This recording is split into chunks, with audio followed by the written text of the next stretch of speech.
Dr. Harris, welcome to LSAT Unplugged. Great to be here, Steve.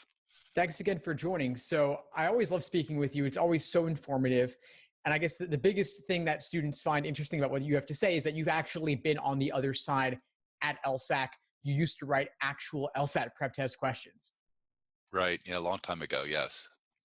So I know we've had a few discussions like this in the past, and they've been well received. And I got some more questions from students that I thought I would throw your way and see what you think. How does that sound? Sounds great.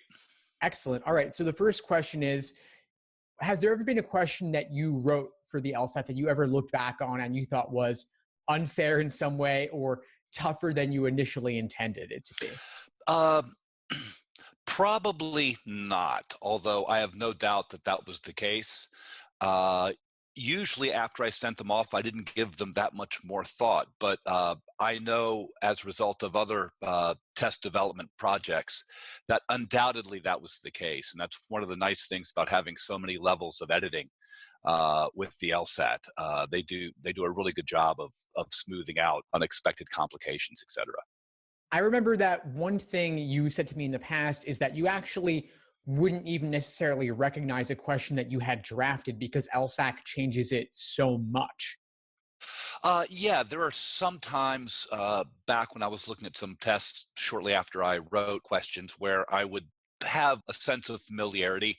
But when I've actually met with some of the folks up there and seen what they've done to some of my questions, it was pretty clear that a lot of them didn't have a lot of similarity to what I had initially turned in.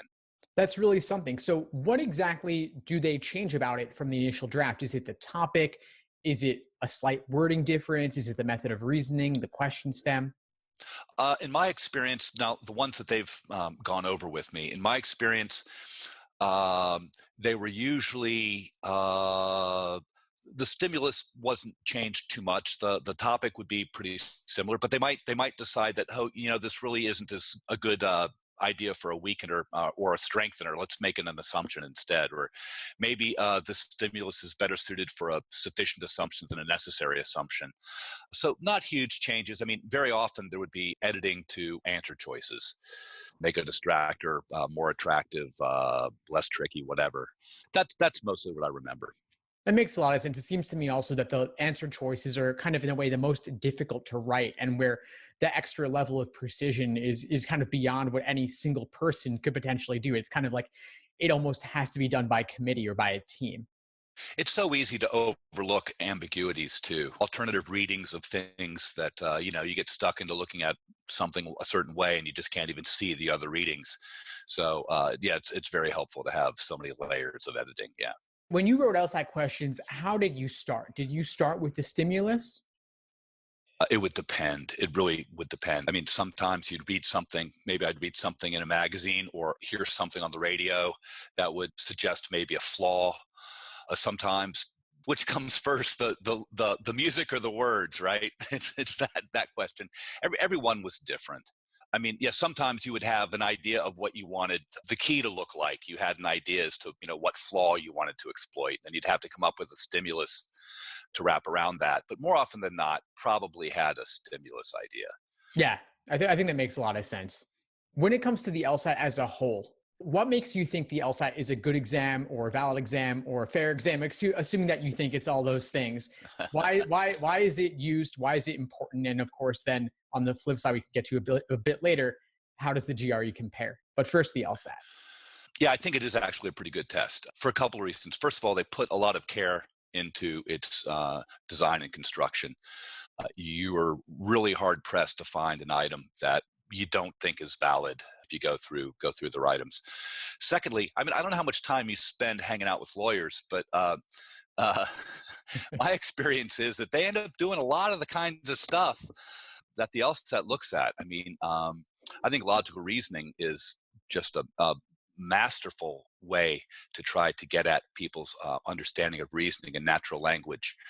I mean, I know lawyers who will spend a week arguing over the placement of a comma or a semicolon. The reading, I think, is so important too. The way the LSAT styles their reading comp.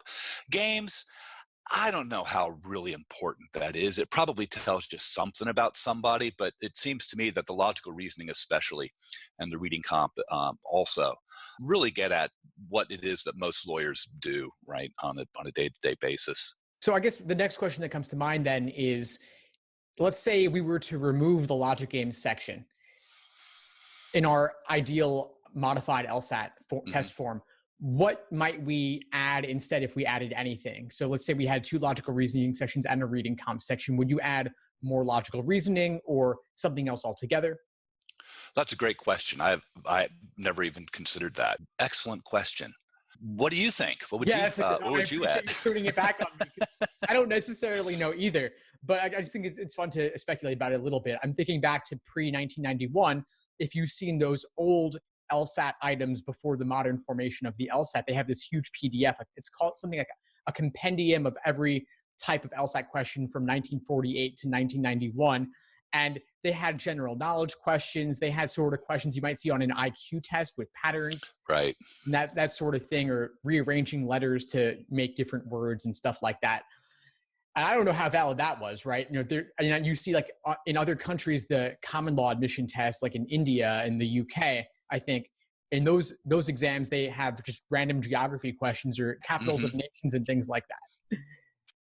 I'm sure you select for something if you test for that. I'm not sure.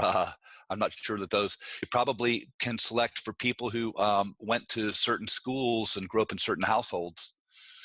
If you test general knowledge rather than some kind of more abstract ability as LR tests, although that probably doesn't fix it. That is to say, I'm sure that almost nothing correlates as strongly with LSAT scores as family income or et cetera, all the other things that people point to as evils of standardized tests. So that's a great point. I did want to bring it around to that a little bit, because I do think that if we tested general knowledge or the capitals of different countries around the world and other sorts of general knowledge that people just absorb that is somewhat correlated with socioeconomic status, it seems to me that the LSAT is actually better than that alternative type of exam, because the skills the LSAT test, while they do correlate with income and things like that, the high school you went to, the college you went to, they're not really preparing you for this sort of exam from what I can tell.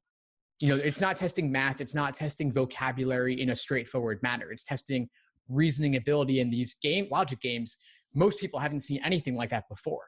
Absolutely, and even if these things are correlated to socioeconomic status, nonetheless, these seem to be the skills that are relevant to the task. Whereas memorizing world capitals doesn't seem to be especially relevant to what kind of lawyer you're going to be. But recognizing a flaw in a ordinary language stimulus, that does seem to be relevant to what kind of lawyer you're going to be. Yeah.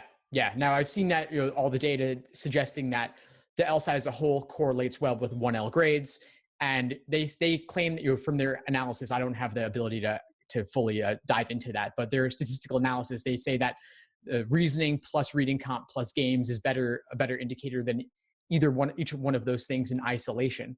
But it's all said to correlate with 1L grades. But of course, there's not really a clear way to measure performance as a lawyer, right? There's a much more ambiguous metric than a transcript, right? Yeah, absolutely. I remember there were these folks over at, I think, Berkeley doing this project looking beyond the LSAT, where they were trying to come up with this alternative admissions test that was supposed to test some of the more human, softer factors that the LSAT doesn't test, but that doesn't really seem to have gone anywhere.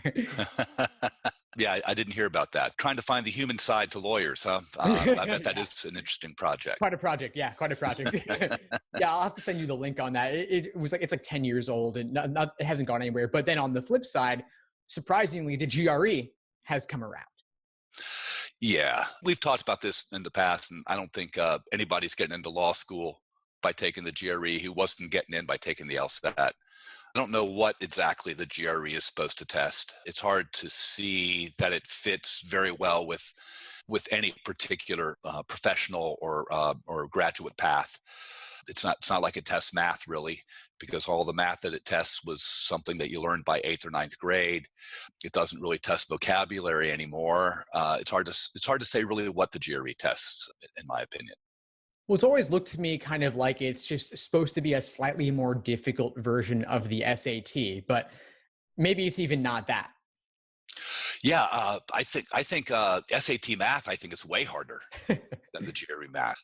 I mean, I can see that there's some value in forcing people to do something unpleasant in order to establish some kind of commitment to this path. But other than that, it's not real clear to me what it tests. So Well, that's an interesting point because I do think a lot of these standardized tests, so much of it is just seeing, can someone commit themselves to improving on something difficult? Can someone put in the work?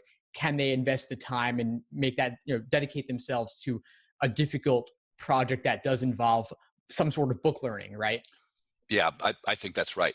MCAT, I'm not very familiar with it at all now that it's changed, but that seems to be a pretty reasonable test for physicians or prospective physicians. I mean, I imagine it is important that you know some organic chemistry, et cetera.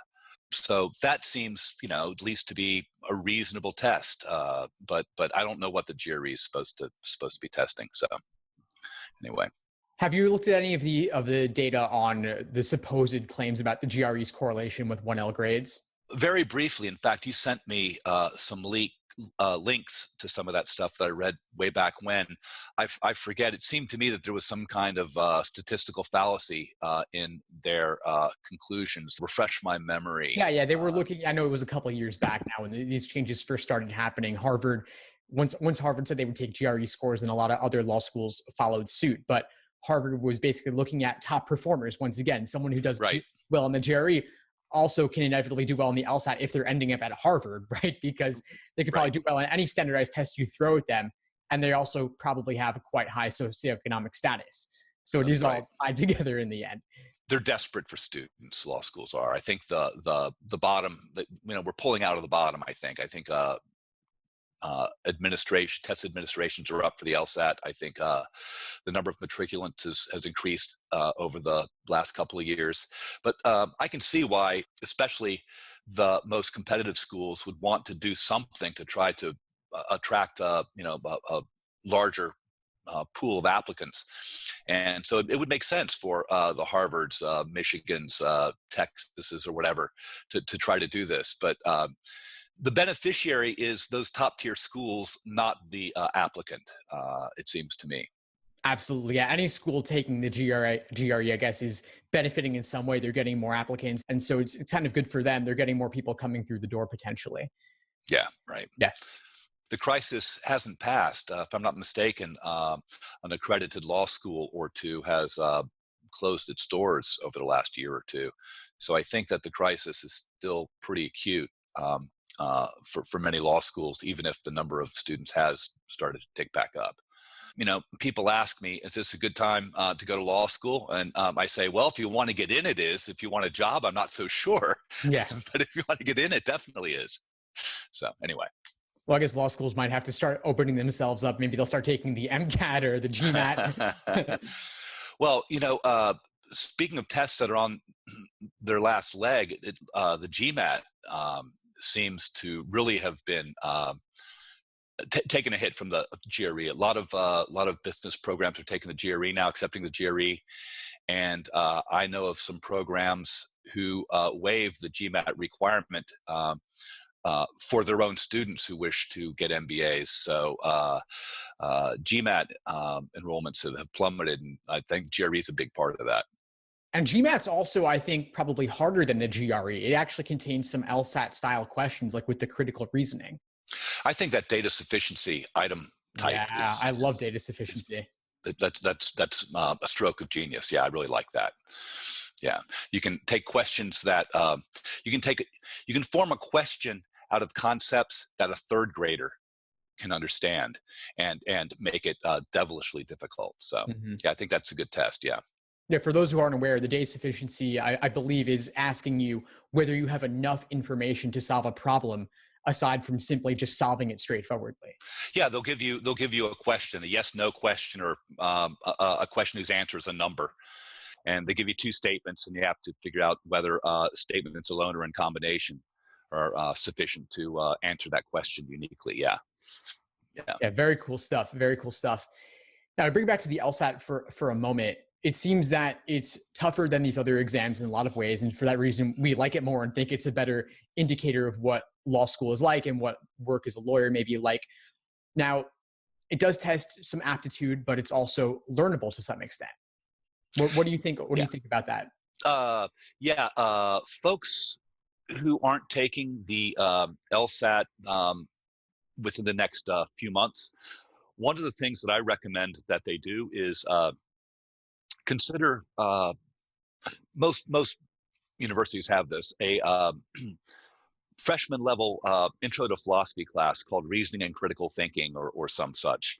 I think that's the closest thing to an academic class that is LSAT prep as you're going to find.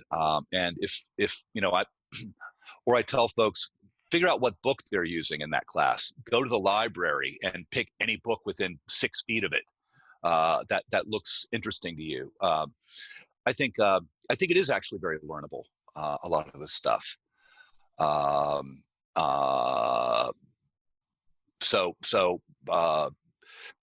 It's funny. It's learnable. There's no thing that you learn like organic chemistry, but there are things that you learn how to do. So another thing I like to say, it's a know how rather than a know that test. The LSAT is. It's very can you do this rather than what do you know. And I think those skills are skills that you can pick up, you can learn pretty easily. Yeah, definitely. And taking only a single class or even just reading the books on the side certainly wouldn't constitute much, if any, hit to one's GPA if it ended up being more than they bargained for. Right. Absolutely. Is there a particular book in that category that you like to recommend, or just anything in that category you think is pretty decent? It's been a long time since I had to teach a class in that stuff, but and I don't even know if this book is still in print. But a book that I really liked back in the day, it was by a guy named John Nolt, called Informal Logic: Possible Worlds in Imagination. And when I think about logical reasoning myself, a lot of the framework from that book is what I use in my heuristics, et cetera, for explaining what a counterexample is, et cetera, how to strengthen an inference. I thought that book was very, very helpful in that regard. No, thanks for that. I'll look it up and include a link to it in the description for this episode. I'm sure that there are some used copies floating around there online. And I'm sure there are probably 20 or 30 just like it out there now. I mean, there is that is something of a cottage industry, cranking out these informal logic textbooks. They tend to be among the most popular philosophy classes out there, I think. So yeah, I'm sure there are lots of them that are just as good. Yeah, there's one I really like called A Rule Book for Arguments by Anthony Weston. It's kind of like Elements of Style by Strunk and White, but for logic. Like, it's like only like 110 pages, something like that. Really just boils logical fallacies down to their essence and kind of walks you through the basics. But yeah, there's so many like that. They're kind of addictive, because it's kind of like you get this little book and you just kind of know everything. Right. And people say, which one's the best? And I say, well, the one that you like to read is the best one. I mean, a lot of them are going to give you the same information, just packaged in different ways. And, the one that's easiest for you to work with, I think is the best one. So. Yeah, definitely. To bring it back to LSAT for a moment with games, I'm wondering if you've noticed something at all about these recent games that have been appearing in the last 5 or so years, tests numbered in the 70s and 80s, where they kind of throw you these curveballs. They kind of harken back to the oldest logic games, like in the first 10 prep tests, where there aren't as many upfront inferences one can make. Have you noticed that? I've noticed a couple things. There's this equivalent rule item, right? They've replaced an item type with this, and students really struggle with this equivalent rule question type. In the last 10 or 15 tests, there have been a couple of games that really were sort of throwbacks to things that you would see in the first 20 tests or so. I don't know what to make of that. I don't know that that really requires a shift in focus or emphasis for most students. I mean, the curveballs are so infrequent, it seems to me, that it's hard really to spend a lot of time planning for them, other than just to be aware of what they've done recently. What do you think about that? Yeah, I think that, I guess, the category of curveball is kind of a hazy category to define, because you could loosely define it as being anything weird at all, or you could define it more strictly as maybe games with only 2 rules or 3 rules and very few, if any, upfront deductions one can make. I think some of these curveball games, though, relate to like pattern types of games where you're kind of recycling or repeating a certain flow, but you Yeah. do more over the course of the game rather than making enormous upfront inferences. Like, for example, the games in the 30s, the prep tests numbered in the 30s from the early 2000s, which were completely different, which were much more in the way of deductive reasoning upfront. So it seems to me that tests in the 30s, 40s, and 50s were way more likely to contain games with 2 group conditional rule games, in out, in the class, out of the class, 2 group, conditional rule games. It seems to me that some of those tests had 2 of them, whereas now you see 1 every 2 or 3 tests. So that's something I definitely have noticed. Then games where you have sequences of sequences, maybe, where you're rearranging things in an order from one sequence to another. So ordering on ordering in some weird way. I'm always amazed at what they can do with such limited expressive resources in the game section. That really, it's only grouping, ordering, or both. That's it, and it's amazing what they can do with that. The variety of things they can do with that. Yeah, in just 100 or 200 words, they're able to jam pack so much information. It really is incredible. Yeah, and that really is an art, I think. Writing those games, that really is an art. So yeah, that's something special. Okay, before we wrap up, I've just got one final question for you. And I know that we've touched on this a bit in the past, but with the LSAT being offered more frequently and LSAC having to reuse all these old test forms, do you think they'll ultimately be able to crank up production of test forms so that they're not reusing old ones, old unreleased ones, quite as frequently? I would imagine so. I would think so. They only have to double their production. And they would, we're only talking about a few hundred LR questions a year. It's not that many. So I would imagine that that's their plan. Yeah. To crank up the production so that that's not an issue. And so you suspect they'd still be able to release or publish 3 test forms a year as they have been? I'm hoping it'll be more than that. That would be nice. Gee, what is it? 7 administrations now? 6 or 7? I've lost track. Yeah. So, well, I think it's not totally clear, but it's going to be something on the order of 9 or 10 total per year. Once they get them all. Yeah. So I think even starting like this year, we've had January, March, June, July, right, October, November. But then looking ahead to 2020, it's going to be virtually almost every month. Almost every month. But yeah, I'm thinking, if they could release 6 per year instead of 3, that would be something. But I just wonder it's kind of funny because I think back to the GMAT where they barely release any of them, right? You just have these official guides that are like 500 or so or 700 pages thick, but that's it. That's all you get. There's more care in the production of LSATs than anything else. It's just amazing how much care those tests get compared to the other ones I'm familiar with. So it wouldn't surprise me if they continue to make most of these test forms available. That transparency, I think, is especially since you tend to get litigious folks who take the LSAT. I haven't figured this out. That transparency, I think, is very much part of the PR battle that LSAC's trying to wage with the test too.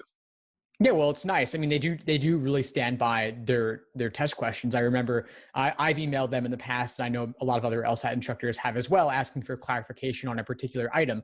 And they might take a little while to get back to you.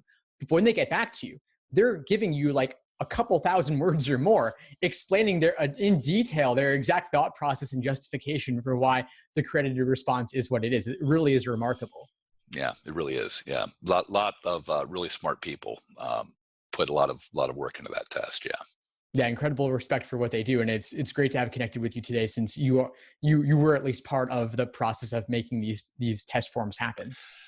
Yeah, I'm really glad I had that opportunity. I'm glad I'm not doing that anymore, though. I'm happy to be on the side of the test with you, Steve. Yeah, and now you're helping out folks. Yeah, prepare instead, helping the students. Right, we're much more popular at Thanksgiving dinners, Steve, on the side of the test than the other side. Right. Helping folks beat the test. Yeah, awesome. Yeah. Well, Steve, it was a pleasure. Any final words you want to share? Anything you want to plug? This is your opportunity. Whatever you'd like to share with anyone. Not really. Enjoyed it, Steve. It's always a pleasure, and look forward to doing this again sometime. All right. Thanks, Steve. Yeah, we'll talk soon. Thanks for tuning into the show. Please subscribe if you haven't done so already to be notified of new episodes as I release them. And feel free to reach out if you need anything at all as you move forward with your prep. I'm happy to help however I can. In the meantime, I wish you all the best and take care.